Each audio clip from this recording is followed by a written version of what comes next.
Alors, je vais effectivement vous parler des inclusions dans les minéraux des roches lunaires et des météorites, largement à partir de souvenirs personnels, mais pour vous montrer aussi que ces petits objets, finalement, peuvent avoir une grande importance dans l'étude des roches. Alors, lorsque il y a eu la mission Apollo en 1969, avec le retour sur Terre des premiers échantillons lunaires, il y a eu naturellement une recherche collective sans précédent orchestrée par la NASA. C'est très bien que la conférence précédente nous montre le rôle et l'organisation de la NASA pendant toutes ces époques. On espère qu'avec Trump, elle continuera quand même à pouvoir fonctionner. Alors, la philosophie de ces recherches est bien sûr tout à fait particulière. Alors que le géologue sur le terrain peut accumuler des centaines de kilos d'échantillons, là, on disposait d'un tout petit nombre d'échantillons répartis soigneusement entre les différents laboratoires et qui demandaient naturellement des recherches extrêmement fines, extrêmement poussées. Alors, un problème majeur qui est apparu tout de suite, naturellement, était le problème, y a-t-il de l'eau sur la Lune ? Et qu'en cet égard, les inclusions, et en particulier les inclusions fluides, les petites gouttes liquides qui sont emprisonnées dans les minéraux des roches, constituent une piste assez évidente. Alors j'ai dit, sous l'œil de Moscou, c'est un peu une plaisanterie, parce que naturellement, il y avait une concurrence effrénée entre les Russes et les Américains.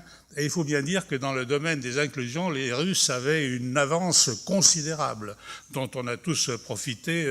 Bernard Potty a été se former chez Yermakov à Moscou. Moi-même, j'ai été chez Dolgov à Novosibirsk. Et on avait en France Georges Deïcha qui avait le rapport privilégié avec la littérature russe. Alors il y avait essentiellement plusieurs groupes, enfin trois groupes qui ont travaillé sur ces inclusions. En États-Unis, naturellement, Edwin Roeder, que nous surnommions entre nous le pape, parce que à la fois par sa prestance et aussi par le fait qu'il couvrait de façon incroyable toutes les disciplines, et les deux groupes en France, avec donc Georges Deïcha à la Sorbonne, et ce que j'appellerais le trio nancéien, trois jeunes ingénieurs fraîchement diplômés de l'école de géologie, Bernard Potty, Alain Weisbrod et moi-même, juste pour la petite histoire quand même, petit-fils de Marcel Roubaud, qui, comme chacun sait, avait pendant toute son existence complètement violemment combattu le rôle des fluides dans les roches. Et on a été amenés tous à regarder un petit peu les échantillons. Il faut dire qu'à Nancy, on avait la chance à l'époque d'avoir Link Hollister de Princeton, qui était venu se former aux techniques d'inclusion en France. Vous voyez, c'est une fois où on était assez en avance sur les Américains, et qui se trouvait principal investigator de la NASA, donc qui avait accès direct à tous les échantillons à Houston. Alors, sur quels échantillons travaillions-nous? C'était essentiellement des lames minces. Ça, c'était beaucoup plus tardif. C'est simplement un exemple d'un basalte lunaire. Bon, c'est un basalte de roche dans lequel on a tous les grands minéraux là. Et puis, je regarde si ça marche. Oh non, je préfère ne pas utiliser enfin, vous voyez, ce sont simplement des grandes lamelles de feldspath. Et c'est en haut, pardon. Ah, c'est très bien, ça va très bien, le laser. Et vous voyez, les inclusions, ce sont ces petits points que l'on trouve ici dans ces minéraux et qu'il faut regarder naturellement au plus fort grossissement du microscope. Alors, au cours de l'été 70, je m'en rappelle parfaitement, j'étais à Nancy à l'époque, et une rumeur qui commence à courir dans les cercles intéressés, de la part de Georges Deïcha et de Madame Christophe, on a vu dans une lame une bulle qui bouge. Alors, bulle qui bouge, c'est naturellement le critère de l'inclusion fluide. Georges Deïcha a utilisé le grand instrument scientifique que l'on a pour analyser ces fluides, pour voir à quelle température disparaît la bulle, si c'est moins de 31 degrés, plus qui est le point critique de CO2, c'est du CO2, c'est plus de 31 degrés, c'est de l'eau. Donc il a pris son sèche-cheveux, il a vu que la bulle subsistait, pas de problème, c'est de l'eau. Alors je crois même qu'il y a eu, j'ai pas retrouvé la référence, mais je crois même qu'il y a eu une petite note publiée quelque part qui après a disparu des bibliographies officielles. Toujours est-il que avec Link Hollister, il me dit, écoute, on va à Houston, on va regarder dans les réserves de la NASA et j'ai eu l'occasion, j'ai eu la chance, c'est pour ça que je peux en parler parce que c'est vraiment un souvenir personnel, de passer 3 jours dans les réserves de la NASA, complètement calfeutrée, là, dans une chambre climatisée et relativement froide, où on a systématiquement regardé toutes les lames minces disponibles de tous les échantillons lunaires. Edwin Rudder faisait la même chose de son côté, naturellement sans qu'on le dise, et on n'a pas trouvé de bulle qui bougeait, on n'a rien trouvé. Et c'est finalement Edwin Rudder qui a trouvé la solution. C'était tout simplement des phénomènes d'immiscibilité dans l'époxy. Vous savez, pour faire une lame mince, on colle une lame de roche sur une lame de verre, et puis effectivement, quelquefois, il y a des défauts de miscibilité, et c'était ça. Bon, terminé. Alors par contre, si on n'a pas trouvé d'inclusion fluide, on a trouvé énormément d'inclusions vitreuses, de reliquats magmatiques qui se sont révélés être extrêmement intéressants, et en particulier, je vais revenir dessus, en montrant en particulier, alors l'avantage de ces roches lunaires, c'est qu'il n'y a naturellement aucune altération tardive, donc ces inclusions sont parfaitement fraîches et ont mis en évidence essentiellement ce phénomène d'immiscibilité magmatique qui était qui était connu bien sûr, mais dont l'importance était largement mésestimée. Alors simplement, bon, ici c'est pas une très belle photo, c'est pris d'une publication d'Edwin Rudder. Ici c'est une trace d'inclusion vitreuse. Et bon, il y a 2 phénomènes. Bon, ce phénomène d'épitaxie, que Rudder en a fait une grande histoire. Disons que c'est quand même quelque chose d'hyper spécialisé et de pas tellement important. C'est un phénomène, l'épitaxie, vous avez des minéraux solides qui sont simplement des lamelles d'oxyde métallique et de pyroxène, et vous avez ce phénomène de cristallisation en lames parallèles qui est assez spectaculaire, enfin disons, pour ceux qui s'intéressent.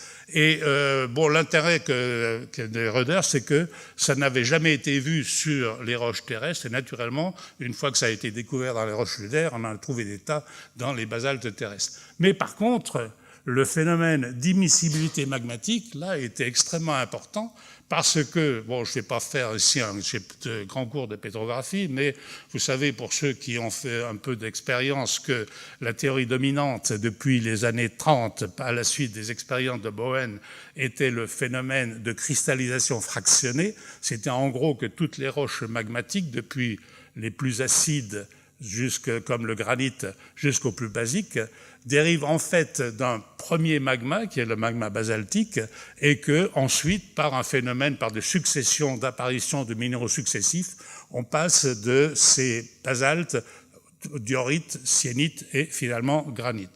Alors, on a eu la chance là que Rudder avait été, dans sa carrière pétrographique, avait étudié ces phénomènes d'immiscibilité magmatique qui a été bien connu des expérimentateurs, mais que l'on considérait comme relativement secondaires parce que l'on estimait qu'elles ne se produisaient que dans des magmas dont la composition différait de celle des compositions terrestres. Et ça, c'est encore des publications de Rudder, là, alors ce phénomène d'immiscibilité magmatique, on le voit de façon relativement simple, c'est la séparation d'une phase homogène en 2 magmas différents et dont l'un forme une bulle, là encore, dans l'autre. Vous voyez, dans les inclusions, la notion de bulle est absolument, ou disons de sphère, est absolument fondamentale. Alors donc, Rudder a montré que ce phénomène d'immiscibilité magmatique était extrêmement fréquent dans les roches lunaires, et effectivement, depuis, on a retrouvé, et on retrouve de plus en plus ces phénomènes d'immiscibilité magmatique dans les roches terrestres, et on sait maintenant qu'à côté de la cristallisation fractionnée, c'est un processus qui est extrêmement important. Donc vous voyez, l'étude des roches lunaires a vraiment donné en quelque sorte une sorte d'accélérateur aux roches terrestres. Alors pour les météorites, l'histoire, je dirais, se répète.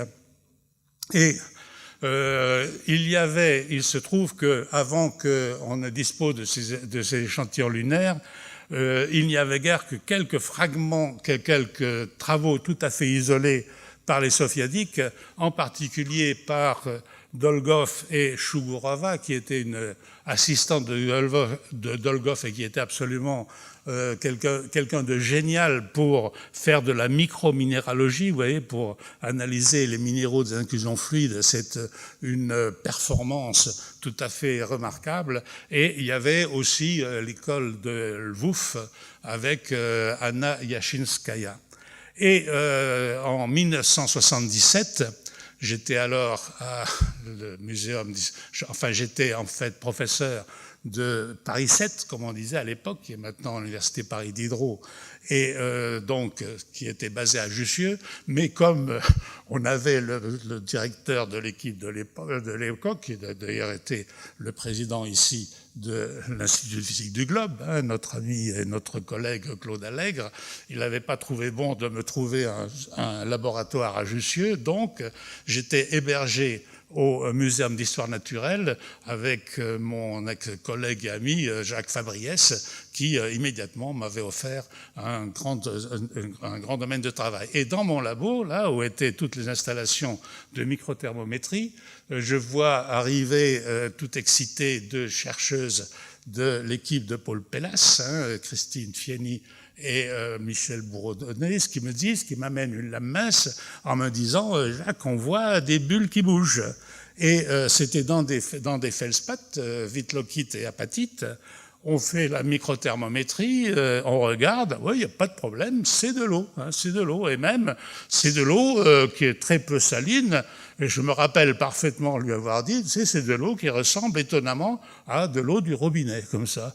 Alors, je demande à Paul Pellas aussi, est-ce que tu es sûr que ce n'est pas un phénomène de pollution, des choses comme ça? Il dit, non, on a pris toutes nos précautions, on a scié loin, rien derrière, ça ne peut pas être de la pollution lors de la préparation de l'échantillon.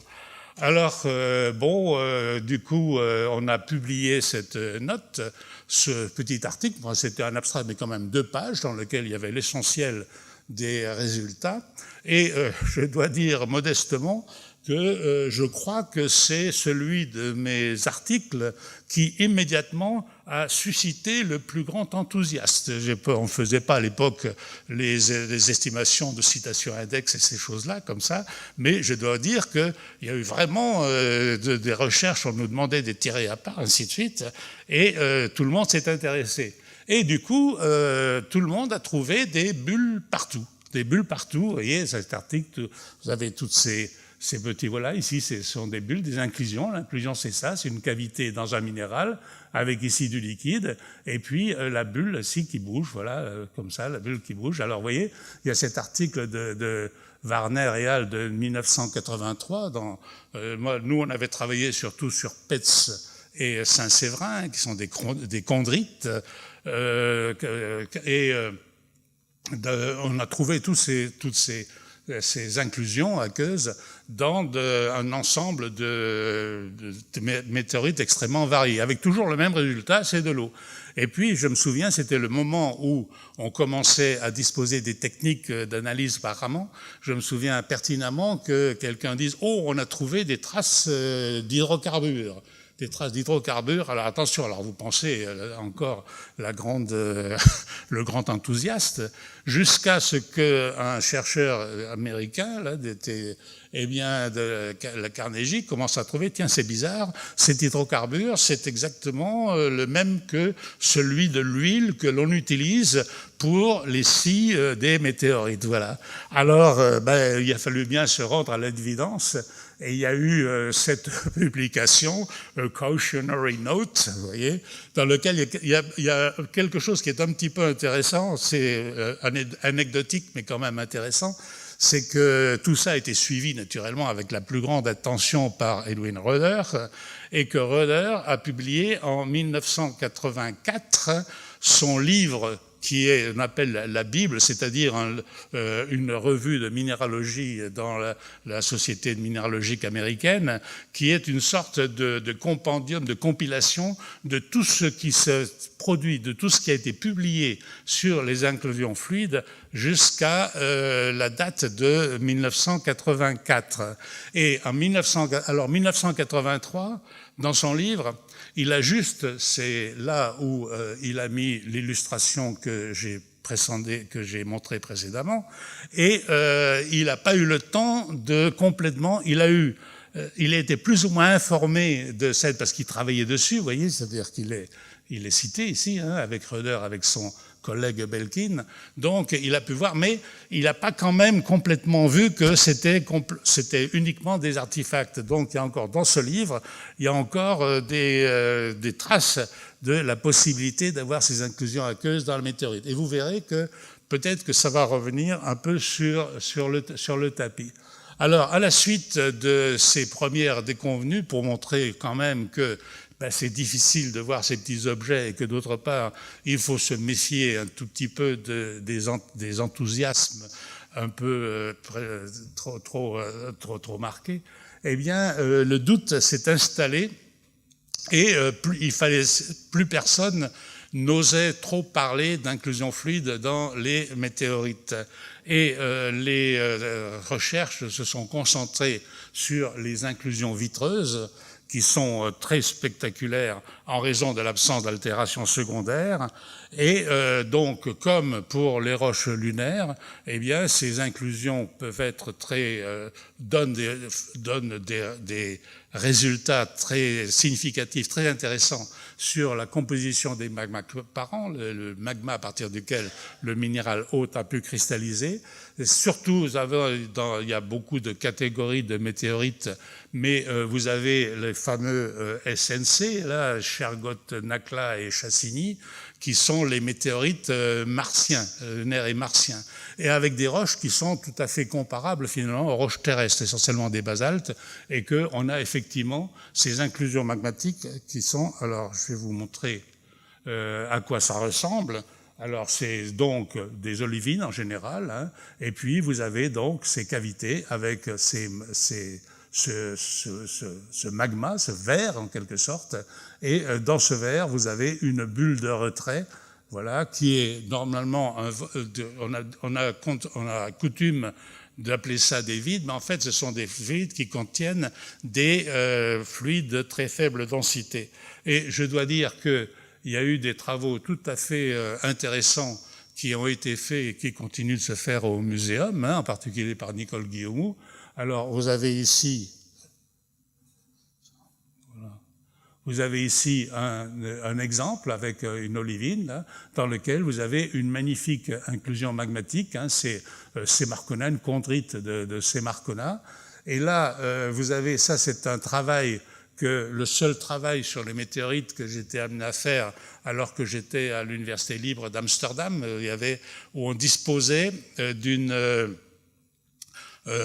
gros appareil analytique, une Pixée dont l'université ne savait plus trop quoi faire parce que elle avait été utilisée, vous savez, ces grands appareils électronique, tout dépend de la taille, et il était trop petit pour faire des études nucléaires, mais il pouvait encore servir. Après, ils l'ont essayé de le prendre pour faire des isotopes marqués en médecine. Et puis après, ils nous ont dit, les physiciens de l'époque nous ont dit, écoutez, regardez si vous pouvez faire quelque chose. Il y avait un groupe d'astronomes, les Hollandais sont extrêmement forts en astronomie, et on a dit, tiens, on va regarder, et on a pris on peut dire, la météorite qui est probablement la plus étudiée, Allende, hein, qui est une météorite carbonée, et je me dis, tiens, on va regarder, on a fait une thèse de Jagoda Makšianik, une jeune croate très brillante qui était venue faire une thèse, hein, et on va surtout s'attacher pour déterminer le teneur en carbone dans ces inclusions vitreuses. C'est pas facile d'analyser le carbone par microsonde électronique, puisque en général on doit recouvrir l'échantillon par une mince couche de carbone. Alors ça, on n'en avait pas besoin pour le PIXé. Ensuite, le faisceau d'électrons avait une puissance de pénétration qui était relativement importante, et on a trouvé des résultats qui, je crois, sont relativement intéressants. C'est-à-dire qu'il y a deux types de verres, vous voyez, là encore c'est un exemple d'une immiscibilité magmatique, avec un verre parfaitement clair, complètement non évolué, non dévitrifié, qui est très pauvre en éléments volatiles, et d'autre part un autre verre qui apparaît ici en sombre, vous voyez, qui lui est plus évolué et qui surtout contient des quantités importantes de carbone. Et il y a donc eu un phénomène d'immiscibilité magmatique dans lequel les deux magmas se sont séparés, avec un magma qui renferme, qui extirpe en quelque sorte l'essentiel des fluides. C'est quelque chose que l'on trouve aussi dans certaines roches terrestres, qui est une façon de concentrer les fluides dans les niveaux très profonds, et que ce sont ces fluides qui ensuite ont été réduits pour donner ce carbone. Donc l'intérêt, c'est de montrer que le carbone était vraiment présent à un stade extrêmement précoce de la formation de ce météorite au moment de la formation du magma parent à partir duquel le minéral hôte a pu cristalliser. Alors voilà, c'est encore des travaux qui ont été faits au muséum par Nicole Guillaumou, Claude Perron, Christine Fieny et Nicole Guillaumou, dans lesquels on a donc ce phénomène de dégazage, où on voit que dans cette météorite, eh bien, il y a tout un ensemble de bulles qui sont des bulles, non pas de vide, mais de fluides de très faible densité, voilà, dans lesquels on a donc, ça montre que au moment de la formation de ces météorites, eh bien, il y a eu une pression fluide qui a été suffisamment importante pour entraîner ce dégazage magmatique. Il y a eu de très beaux travaux qui ont été faits avec le développement des méthodes analytiques très sophistiquées, et ça a été fait par Nicole Guillaumou en faisant des formes de spectrométrie infrarouge, dans lesquelles on voit que dans ces bulles, il y a des quantités absolument très fines, très minimes, mais présentes d'eau. Alors, donc, c'était ça, et on sait, ceci étant, dans tous ces météorites, il y avait donc éventuellement des fluides, mais en quantité tellement faible qu'on pouvait considérer que ça avait une importance qui est tout à fait négligeable.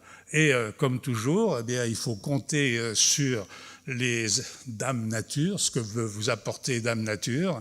Et en 1998, il y a eu une énorme surprise.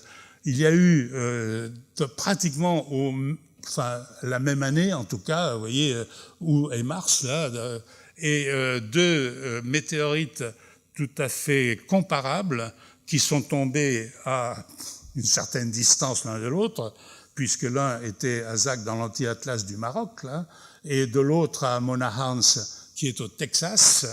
Et la chute du Texas s'est produite pratiquement sous les yeux du shérif local, qui est arrivé immédiatement et qui a vu la météorite alors qu'elle fumait encore, qui l'a pris tout de suite, et ce qui nous prouve qu'il n'y a pas eu de perturbation, disons, postérieure à la chute.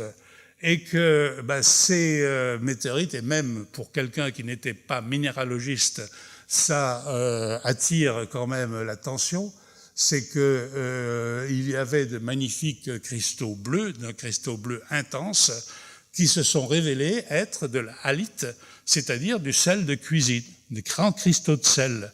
Et le cristal de sel, d'une part, est un minéral idéal pour les inclusions fluides, et ce sel, effectivement, contient un grand nombre d'inclusions, alors là, absolument reconnaissables, qui sont de l'eau saturée en sel, et le fait que le sel soit bleu prouve qu'il a été irradié dans l'espace, ce qui exclut toute espèce de contamination. Autrement dit, là, on est sûr que c'est vraiment un sel qui vient de l'espace. Alors ça, là, pour le coup, c'est plus du tout de la perturbation, c'est l'objet d'intenses travaux actuels, parce que, là encore, comme pour nos météorites du muséum, on trouve des matières organiques, vous voyez, mais ça, c'est sûr que ce sont des matières organiques qui viennent de l'espace. Et que je ne connais pas les détails, moi je ne suis pas météorologiste, mais je sais que tous ces produits font l'objet de grands travaux parce qu'ils ont une origine tout à fait évidente sur la vie dans l'espace, l'origine de la vie, etc. On sait même, on a proposé l'origine, le lieu d'origine de ces météorites, le corps parent d'où ces météorites sont arrivées. Vous savez comment les météorites arrivent sur Terre, hein. La plupart sont dans une ceinture des météorites qui se trouve quelque part entre Mars et Jupiter. Et puis, vous avez tous ces météorites qui voyagent de concert et puis qui se heurtent de temps en temps suffisamment fort pour que l'un soit éjecté, tombe dans le champ d'attraction d'une planète et viennent s'écraser sur Terre. Et dans cette ceinture des météorites, qui est la première, qui n'est pas là, il y a plusieurs ceintures, hein. Il y a la première ceinture des météorites. Ensuite, vous avez une autre ceinture qui est du nom d'un astronome hollandais. Alors, si vous l'avez, s'il vous plaît, prononcez correctement son nom, c'est Kuiper, hein. Et ensuite, vous avez le nuage d'Oort, enfin lui, c'est plus facile à prononcer, hein. Et donc là, dans cette première ceinture des météorites, vous avez une planète naine qui est Cérès, et il semblerait que ces deux météorites-là, Monahans et Zag, viennent de Cérès. Pour la petite histoire, il y a eu pratiquement 300 kilos de météorite Zag qui a été récupéré dans le sud du Maroc. Vous savez, l'un des grands endroits où on trouve des météorites actuellement, c'est le sud du Maroc et le désert du Sahara, et que les populations locales ont un œil extraordinaire pour, parmi tous les centaines, milliers de cailloux du désert, repérer ceux qui sont des météorites, et ils ne se trompent pas, je peux vous le dire, et 300 kilos qui ont été récupérés, au prix où sont ces météorites, je peux vous dire qu'il y a certaines personnes qui ont dû faire des bonnes affaires. Alors, ces découvertes ont complètement relancé l'intérêt sur l'étude des inclusions dans les météorites, et il faut dire que il y a eu des grands progrès qui ont été faits dans les données analytiques par les microsondes. Il y avait d'abord les microsondes électroniques et maintenant la microsonde ionique. Et ici, à l'IPG, avec Marc Chaussidon, vous êtes dans une région, dans un endroit tout à fait en pointe pour ces analyses par microsonde ionique. Et qu'il a été fait, et ça a été étudié en particulier à la Carnegie Institution de Washington, hein, où vous avez deux laboratoires, soit le Geophysical Lab, qui est surtout pour l'expérimentation pétrographique, et le DTM, le département terrestrial magnétisme, qui est à la fois géophysique, mais aussi pour la microsonde ionique, et que celui qui s'occupe, c'est essentiellement Eric Aori, je vais revenir dessus, qui malheureusement vient de décéder l'été dernier de cancer à l'âge de 58 ans. Entre parenthèses, le quatrième de mes amis que je connais précisément, qui ont un peu trop travaillé, qui ont travaillé pendant des années auprès des différentes générations de microsondes et qui sont morts prématurément de cancer. Je ne veux pas dire qu'il y a une relation directe, mais enfin, quand même, ça pose quelques problèmes. Et on a trouvé, il y a pas mal dans les échantillons lunaires, d'autres indices montrant qu'il devait y avoir eu un certain nombre de fluides. Et l'un, ce sont ces échantillons tout à fait... Vous savez que lors des expéditions, il y a eu un seul voyage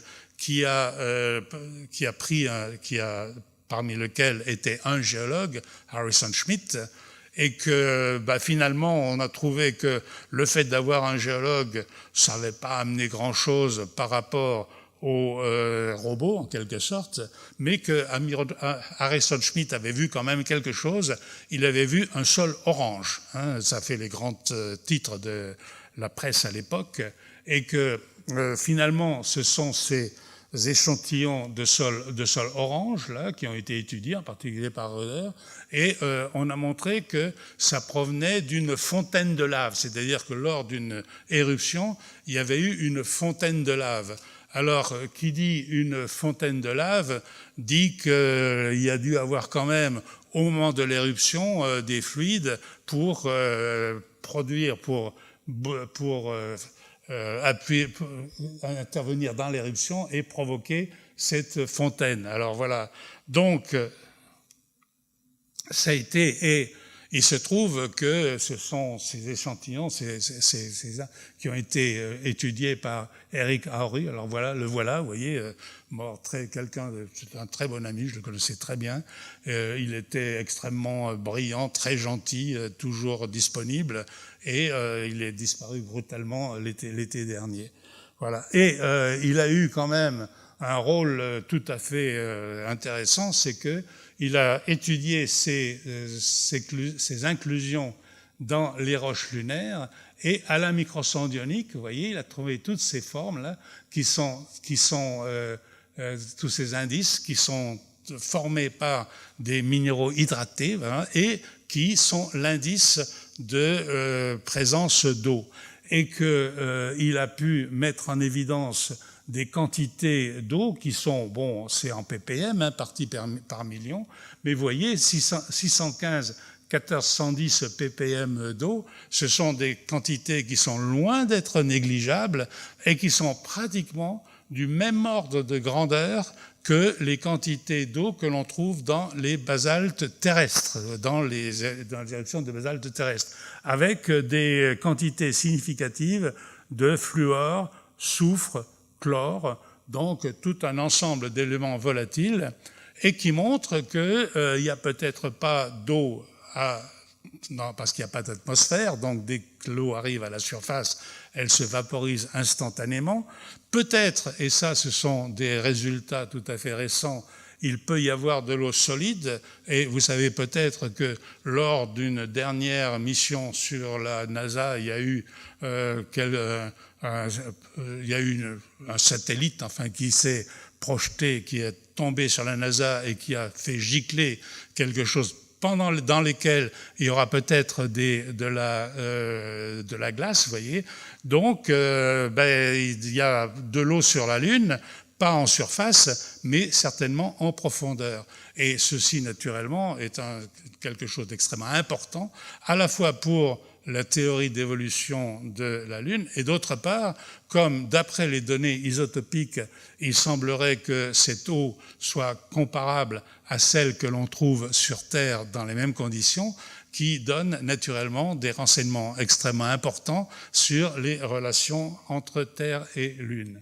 Alors voilà, c'est un peu là-dessus sur ce point que je voudrais conclure, hein, c'est que l'étude des inclusions fluides et vitreuses des roches lunaires et des météorites a fait et continue de faire de grands progrès à la science des inclusions en général, et la science des inclusions maintenant est devenue un point important de la pétrographie, que la puissance des instruments analytiques modernes fait oublier les déconvenues initiales, c'est-à-dire qu'on a beaucoup plus de moyens maintenant pour vraiment analyser ces éléments volatiles dans des sites où on sait qu'on peut éliminer ces causes de perturbation, et je dis que ça demanderait à reprendre certains résultats anciens.